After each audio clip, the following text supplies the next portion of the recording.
It is your Classic Metal Show right here on the ClassicMetalShow.com. That's Jizzy Pearl from the Vegas Must Die release, and that's How'd I Get So Lonely. And this is Neeley rocking along with not such a lonely guy these days, my very good friend Chris-Akin. What's going on, Chris? I'm lonely tonight. I have no ladies with me. Well, how often do you have ladies in the studio when you're doing important things like the Classic Metal Show? Well, there's plenty of under the desk room. Well, I'm not saying you don't have a place to accommodate that. I'm just saying that how often has that happened? That has not happened yet, but believe me, I have quite high goals set. Excellent. Well, it's always good to have lofty goals. It gives you a reason to get up in the morning. Yes, absolutely. Or get down, as the case may be. Yeah. Well, whatever works, you know. Yeah, of course. But, yep, I'm back once again. Hi, friends. So, Mr. Akin. Yes, sir. How do I sound, okay? You sound great. On backup power, but it's working. You're good. Good. All right. Well, anyway, so now I think we've isolated the problem. Yeah, my laptop. Yeah, you got a problem over there. You need to go back to PC, dude, just for this. You know what? I'm going to probably this week, I have another server over here, so maybe I'll just throw that underneath and pay the $10 extra a month on electric bill. You think it would cost that much extra? That one would. It's older, and it's one of those with the double plugs and the two fans. And, it's got redundant power. Oh yeah, it's a biggie. It's a hog. It is definitely a hog. This one is from like the late 90s. Okay. So it's a big old fucking beast. Well, I'm proud to say that the new CMS server is working well. It is kicking ass, dude. I was on it today for the first time. I actually logged in from here and, did some work on it today. And that motherfucker is fast. It is. And I want to thank our good friend Steve for the Enterprise 7 software. Yes, thank you very much, Stevie K. Appreciate it. Because without that, we would still be in the dark ages. We'd still be on that laptop from 1975 or whatever. Right. Well, actually, what I was using for the CMS radio network server was the very first PC that you and I bought together over at the is it the Staples near your house or Office Depot? I think it's Office Depot or State, one of those. But yeah, that was in what, 98 or 99 or something? No. This was 2003. Well, even so, okay. Well, that in computer years, that might as well be 1843. Right. That's like buying a musket compared to an AR-15. You're right. It really is. So yeah, we're upgraded. We're ready to go. So we got stuff in the fire. If you were tuned in prior to the Classic Metal Show, yeah, Red and Jerry's Rock and Metal Revival has returned to the CMS Radio Network. It has. It sounded good. And you have also been doing a lot of web stuff where the CMS and the Classic Metal Show and Pitch Riff and everything is concerned. You've done a corporate takeover, and the upper management has approved a stock buyout option plan. That's right. We've been acquired by Pit Riff Incorporated. So yeah, we got a 2-to-1 stock split, and the CMS sold out to the Pitch Riff Corporation, and But like every good corporate owner, I at Pit Riff will guarantee that we will not change the way that the CMS runs or operates. Right. Nice. Look at this. Philly Pat running the CMS on a 28K modem and an old Packard Bell. Get the fuck out of here. 28K modem. He's being funny. I guess. Sadly, in my history, I had the 14.4 and the 9200 way back when. Well, good for you, but you just been this computer geek from way back. Dude, I have been. I was way back in the early days when you were flipping floppies, the 5 1/4 floppies back and forth. Every time you did something, you'd be working on a document and you go to hit bold and it would say insert disk 3. And then you have to go and put disk 3 in just to make a bold. And then as soon as you made your bold and started typing again, it would stop you and say insert disk 1. Wow. It was a fucking bitch. Right. But even then, we thought it was great compared to a typewriter. Sure. Well, thinking about computer technology, as it were. Yeah. If you look back at some of those John Hughes movies from the 80s, like 16 Candles. Sure, yeah. What was that, 1984? Yeah, so when I was in high school, certainly. They were talking on that movie about floppy disks then. Right, sure. Hey, do you know what a floppy disk is? They're kind of expensive, and, I got a bet with a friend for 10 floppy disks. That was 1984, I believe. That was before The Breakfast Club. Yeah, it was. Yeah, it was. And I had such a crush on Molly Ringwald. Oh. Molly Ringworm, huh? Oh, dude. I know she's got teeth that look like fucking she could bite Mr. Ed's face off. But I swear to God, man, I really wanted to bang her. Really wanted to bang her. Right. Dude, it's so weird that this comes up because I was talking to somebody yesterday, and we were talking about the weirdest chicks that were famous that you found hot that almost everybody else finds to not be hot. Sure. And Molly Ringwald is one for me. Who do you got? Chick that you thought was hot, but really everybody else thinks is kind of not. Boy, that's a toughie. Because I know my number one, and you're going to everybody's going to shit when I say it. Go ahead. I was waiting for you to say yours. I have to think about it. I really got to think about it. My number one, Kristy-mcnichol. Yeah, she was a real tomboy. Oh, I loved her in Family and Little Darlings and stuff. See, she's right up there with Jodie Foster. Dude, I hated Matt Dillon up until about 3 years ago because he banged her in that Little Darlings movie. Right. Yeah, she's right up there with that Jodie Foster. She's not real feminine, just kind of a tomboyish kind of girl. Yeah, well, Jodie Foster not so much, but I had a thing for Kristy-mcnichol. Well, hey, whatever. There were a lot of guys who did because she was always in those Teen Beat magazines and Tiger Beat, and she was always on the cover and stuff. Yeah, I don't think most guys thought she was hot. I think they tried to make her hot because she was in a lot of those teen movies back in the 70s. But I mean, chat room, help me out here. I really don't think that too many guys really thought Kristy-mcnichol was hot. I know when I threw that name out there yesterday, I got no pushback on, yeah, she's really hot. Nice. Everybody was like, yeah, she was kind of ugly. Sure. Dude, I liked her. Dude, back your mic property off just a little bit because you actually are almost too powerful now. You're over-modulating just a bit.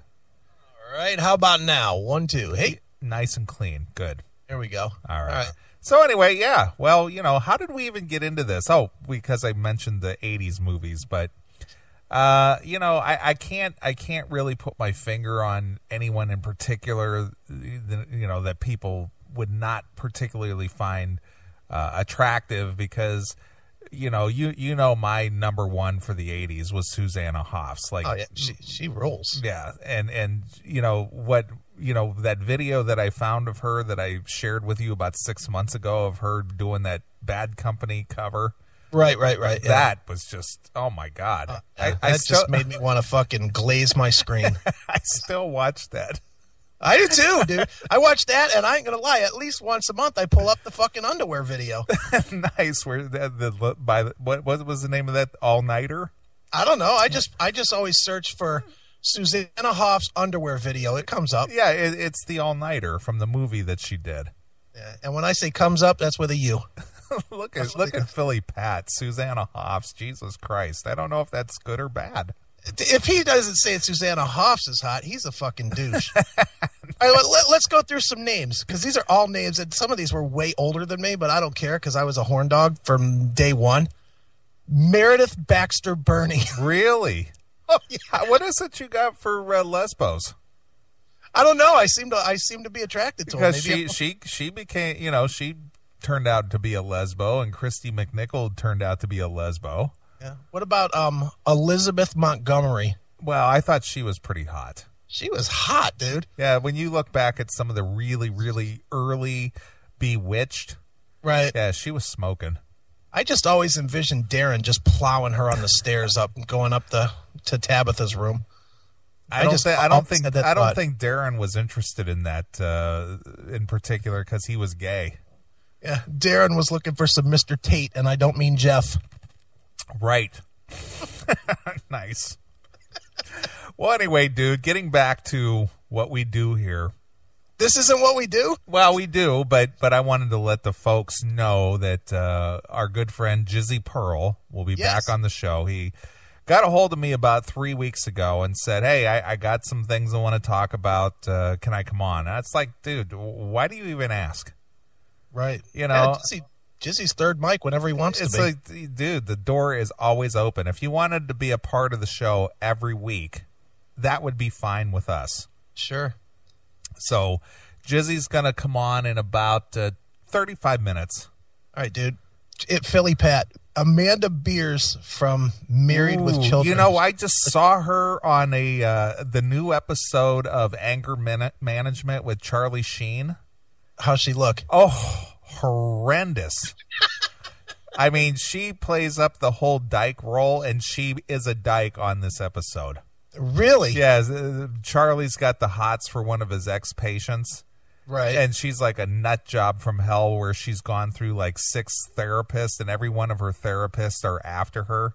Okay. And they're all talking about the ethics of dating a former patient, and they have to wait 5 years. And Amanda Beers is on there as a therapist, but man, she's got the arm hair and leg hair and underarm hair and the whole dyke thing going on, and she's got the hots for her. So yeah, she was on the latest this past week of Anger Management, and boy, she played up that dyke role big time. How about our girl Katie Seagal, but before Sons? Boy, she's a hard looking bitch. You don't like her on Sons? Ooh, she's too tough. Oh, come on. You know, my thing is Tara, man. Well, my thing is Tara too, but dude, she's a good second choice. Boy, that's hard. It's just too harsh. Too harsh. It's too harsh for me. I like a little more femininity. She's just too tough. Dude, when Jimmy Smits was banging the piss out of her at the beginning of this last season, she was fucking smoking. Well, I'm not saying that she isn't a good for a one banger, but right. Boy. Where are we off to tonight? Well, you know, that's what we think about, isn't it? Yeah, well, it is now. Look at Diamond Dry, and a hole is a hole. No, that's not true. That is very much not true. Because I have definitely dated some girls lately that, no. Okay.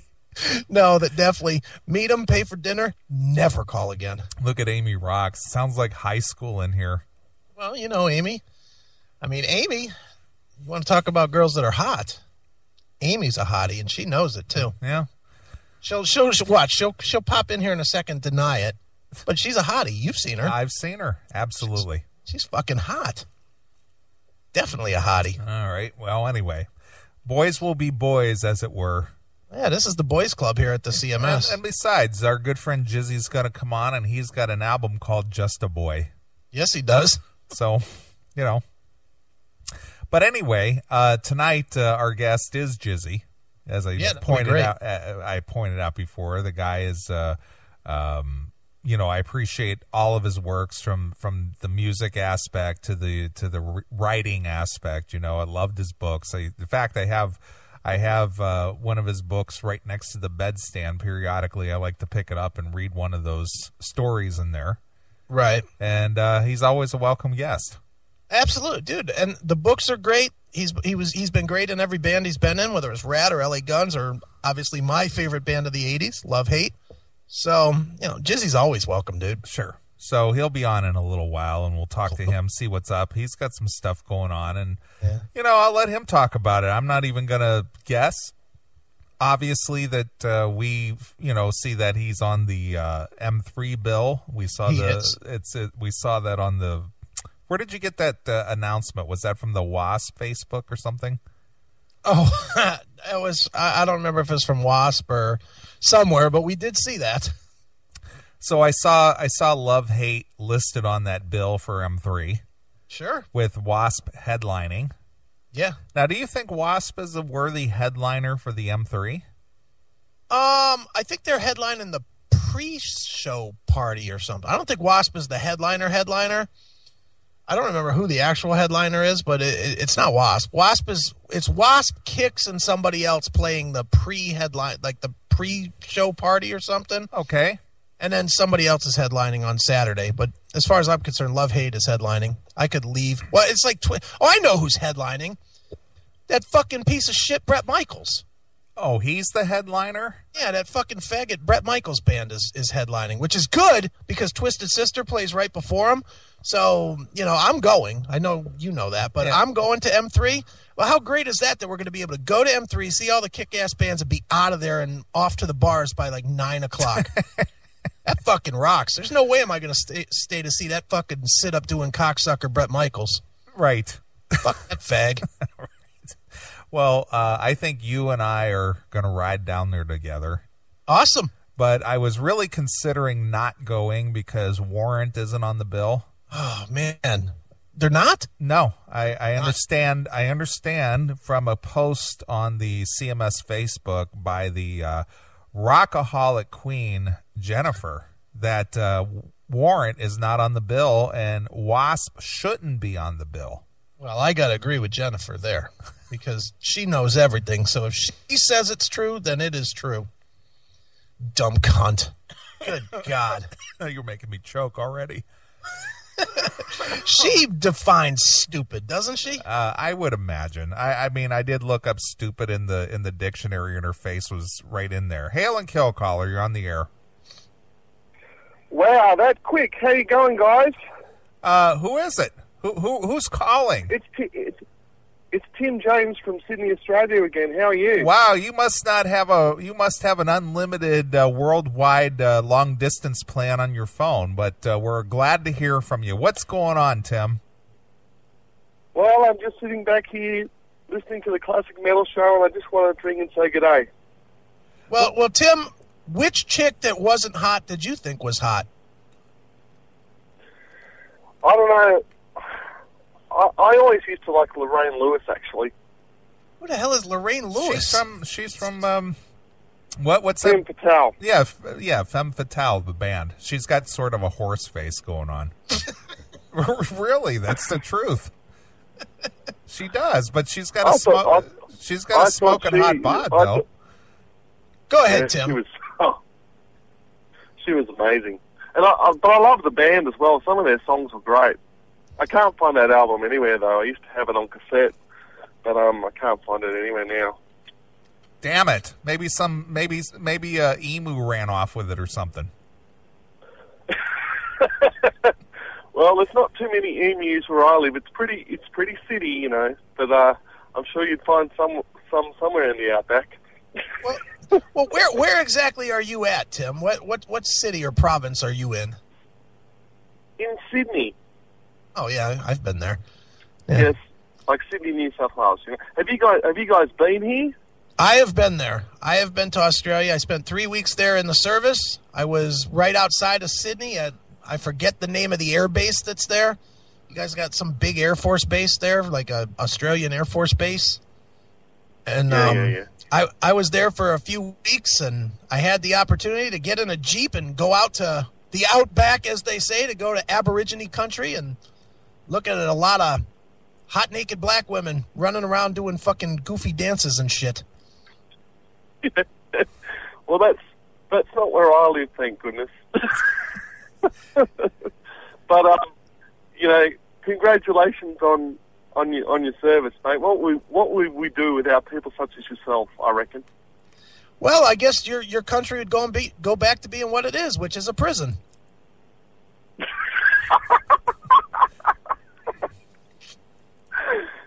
Well, if it's a prison, they should lock me away.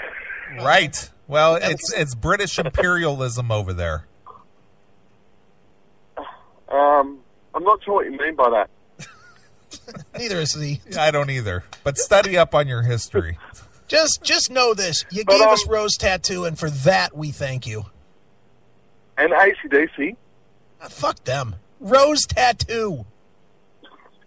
Well, I have to say I've seen Rose Tattoo 3 times in the last year and a half, and just amazing every time, you know.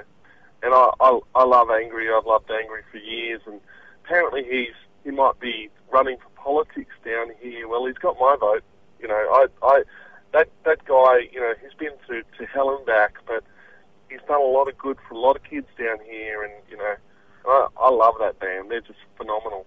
Well, did you know that Angry Anderson knighted our own Chris-Akin as Angry Chris-Akin? Yes, I did. Yes, I've heard that podcast. I loved it. Well done, sir. Well, I'm just appreciative. Yeah. Well, Tim, he's. Yep. What do you bring to the table tonight aside from saying good day, mate? Well, you know, I was gonna actually ask you guys something. In the world we live in, you know, of hard rock and metal, everything's kind of become so, you know, genred and sub-genred and all, you know, all that kind of stuff. It's for me as a you know, hard rock and metal guy, it's getting harder and harder to actually, you know what metal is anymore. You know, I mean, when I was growing up, you know, bands like Def Leppard and Scorpions and, you know, all those classic bands were all considered metal, but are they considered metal anymore? And it's I know I've probably got too much time on my hands, but I think about this a lot. You know, I think, are the bands that I actually love metal anymore? You know, and what is metal now? You know, and it's like, you know, is Alice Cooper metal? No. Or is because everything's become so what's the word? So dissolved. Subgenred.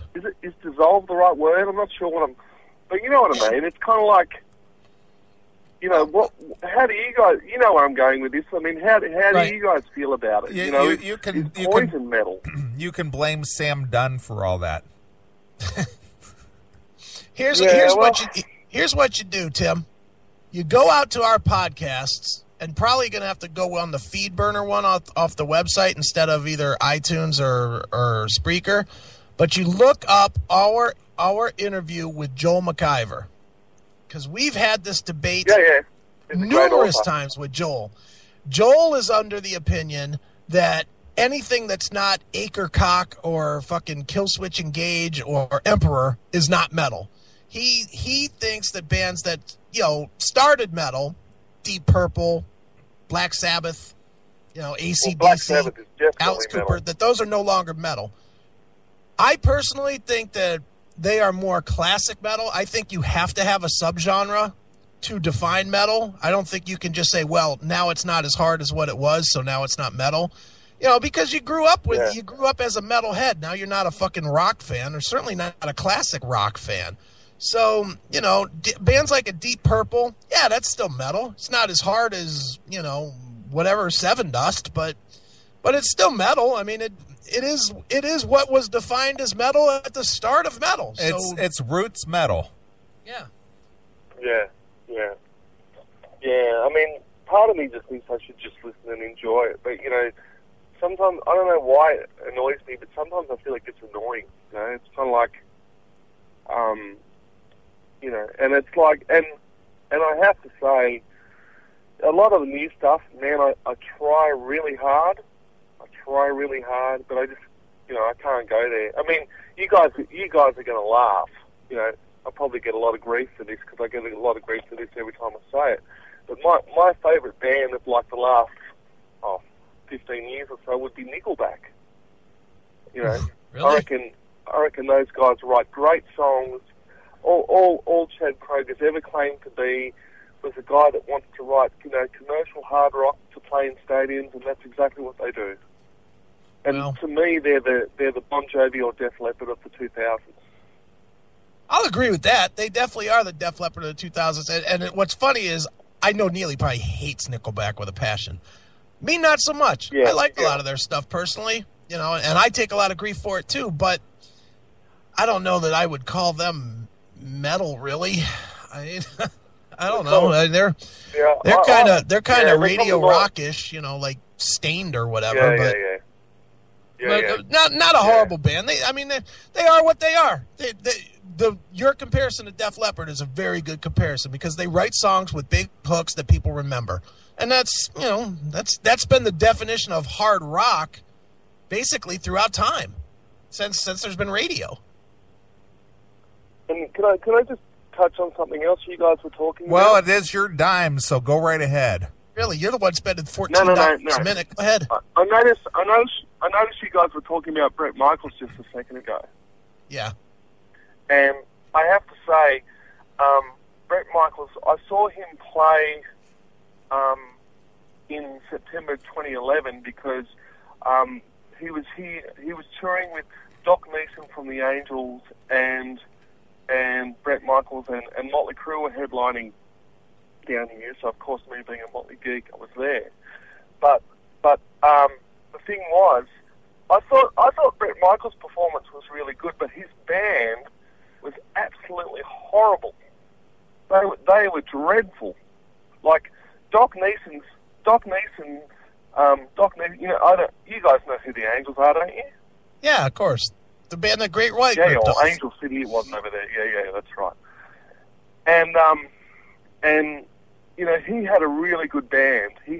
Doc Neeson had a really good band, and he sounded fantastic.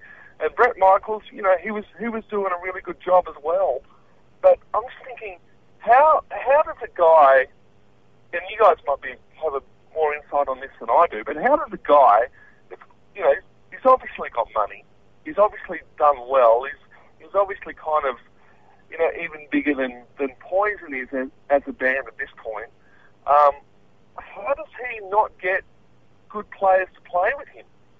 I mean, you had to be there, but I mean, not that they were making mistakes or anything, but it was just no one that was there could believe it. You know, when you live your life as a cocksucker, you fucking can't draw anybody but people that will deal with cocksuckers, and that is Bret Michaels' problem. I've met him numerous times. Neely's met him numerous times. The guy is an asshole. In real life, he's an asshole, and therefore he can't draw people that are fucking decent people to play with him.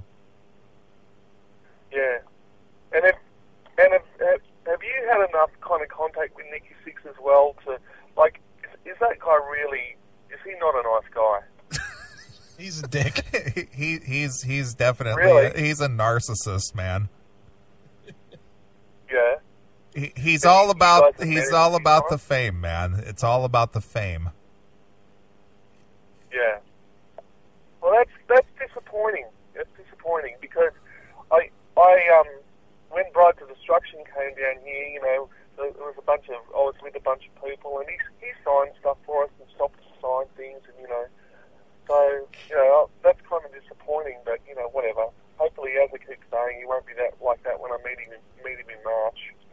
Oh, if you're dropping him a few $100, he'll love you.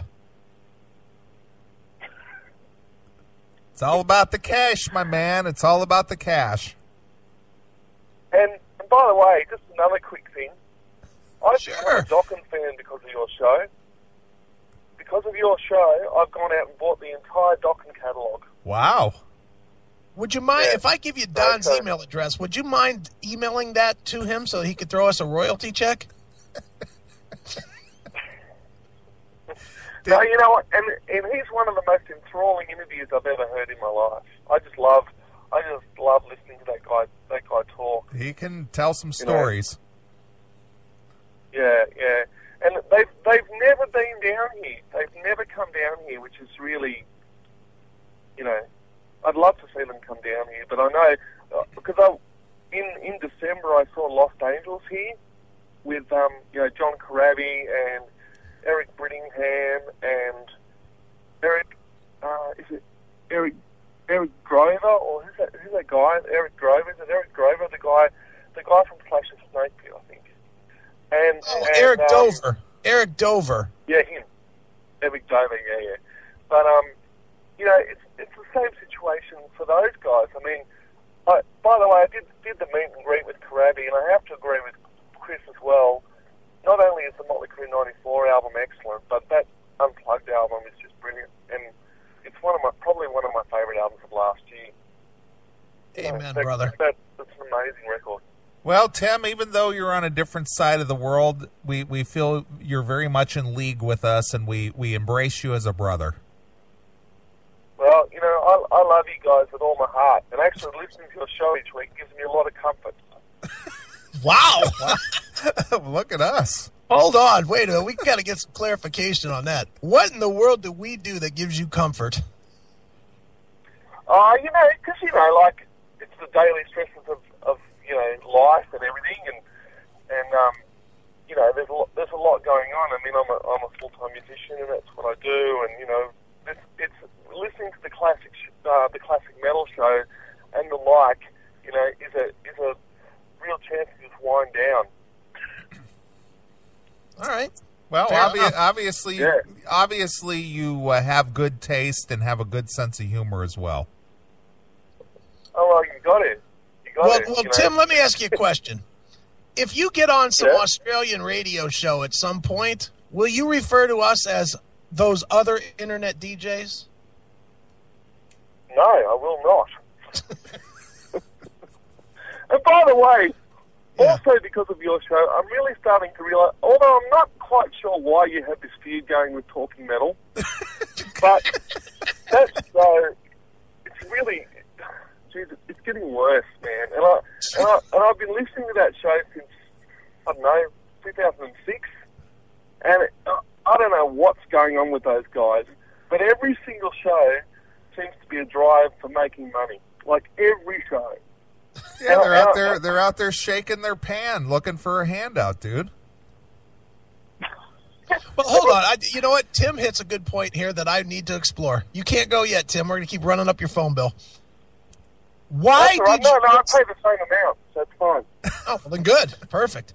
Why in the world, what did you hear? And we have asked this to 100 people.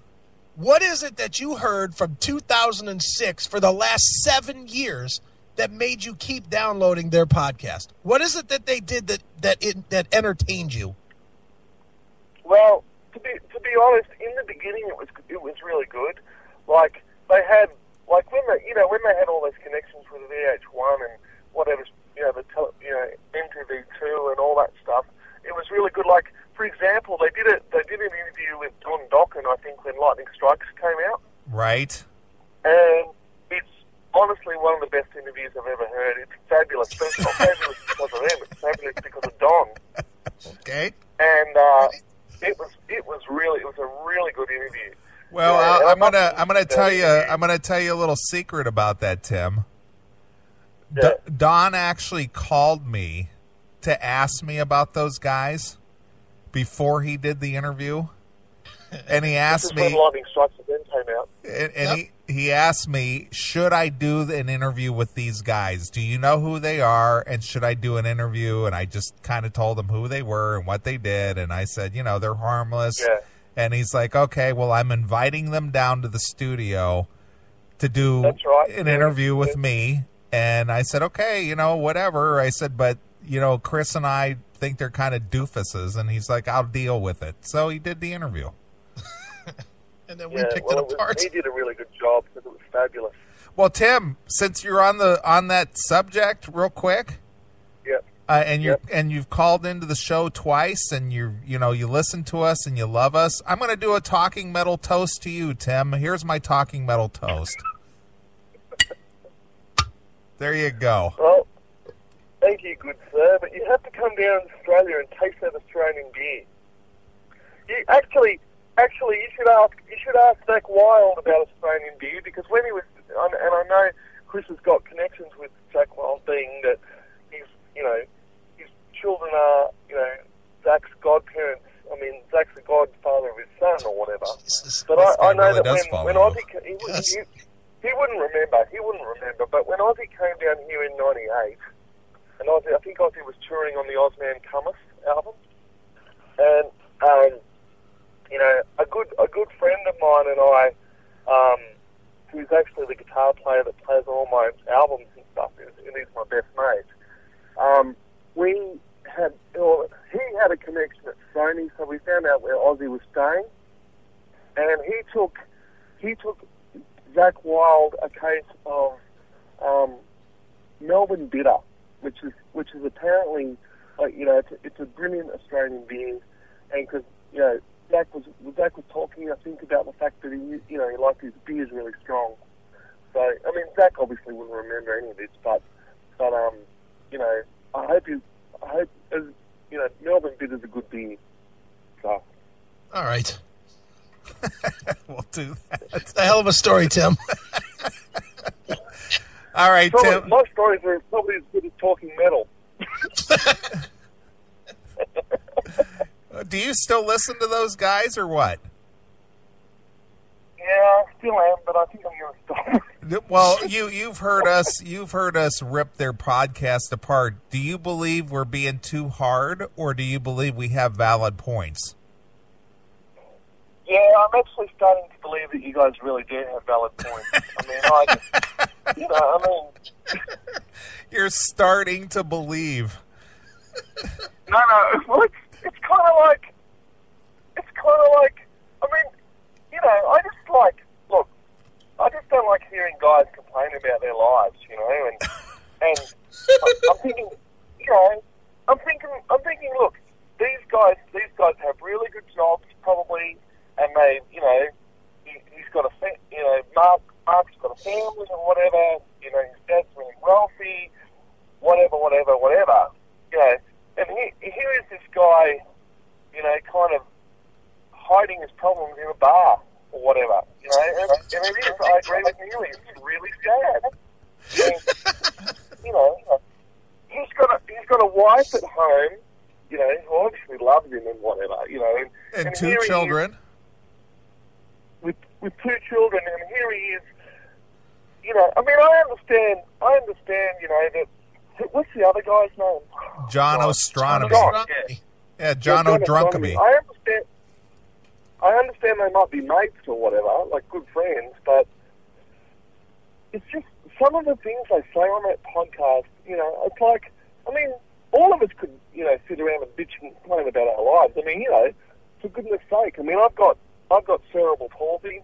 That's, I was born with cerebral palsy, and I could sit around and complain about that, but I've gone out and made my life as a musician and making my own albums and got proper management, the whole thing, and nobody owes you anything.